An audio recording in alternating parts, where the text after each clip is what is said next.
In pharmaceutical manufacturing, the margin for error is absolute zero. A single degree of excess heat or a fraction of too much mechanical force can degrade an active ingredient and turn a life-saving medication into a hazard. Because the stakes are so high, manufacturers cannot buy a multi-million-dollar piece of equipment, plug it into the wall, and immediately start turning out pills. Every piece of technology must undergo validation, a process that provides absolute, documented proof that systems and processes perform exactly as they are intended to. The engine driving this proof is called equipment qualification. It is a rigorous methodology designed to guarantee that every single instrument on the production floor is entirely fit for its purpose. As this vertical funnel diagram maps out, a newly ordered tablet compression machine must survive a strict four-stage gauntlet: design qualification, installation qualification, operational qualification, and performance qualification. Firmly, skipping any of these stages invites catastrophic failure. This life cycle is a mandatory filtration system for risk, protecting the patient at the very end of the line. The journey begins before the machine is even built. Manufacturers start with a user requirement specification, detailing the exact capabilities and capacities they need. Starting with the top orange ribbon, design qualification asks, is the design right?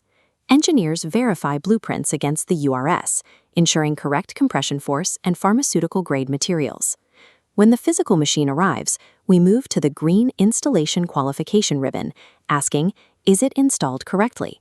Reality must perfectly match approved blueprints. Assessors verify the unit's physical placement, confirming the massive machine is securely anchored to a vibration-free base. They also inspect the hidden networks keeping the machine alive. They confirm exact electrical voltage, check air and water supplies, and verify onboard sensor calibration. By completing DQ and IQ, the equipment transforms from a theoretical concept on paper into a physically grounded, accurately installed reality. A perfect installation doesn't guarantee it can actually do the job. We must test its limits. This takes us to the blue ribbon, operational qualification, asking, does it work as intended?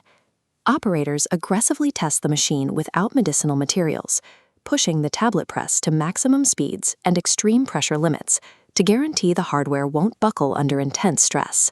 They also deliberately trigger the system's safety features. Physical interlocks and alarms are forced into action to prove fail-safes protect operators if something goes wrong.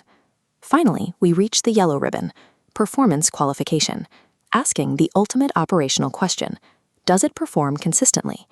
The testing parameters mirror reality. The machine runs actual, live production materials under routine, everyday conditions for 3 consecutive batches. During these runs, quality control teams measure exact output metrics. They check the weight, physical hardness, and tablet thickness, ensuring absolute reproducibility across thousands. Surviving the rigorous testing of OQ and PQ proves the machine is highly consistent, reliable, and biologically safe for mass production. With PQ complete, the tablet press is officially stamped qualified. It is legally compliant and fully released for routine production. As this graph illustrates, qualification establishes a flawless, permanent data baseline for how the machine is supposed to behave. When variables shift years down the line, engineers don't guess what went wrong. They use baseline documentation to track deviations and diagnose slipping performance. This meticulous record-keeping prevents dangerous systemic errors, like copying old reports or ignoring follow-up actions. A fully qualified machine provides a rigorously tested, meticulously engineered launchpad built to drive continuous, safe production for years to come.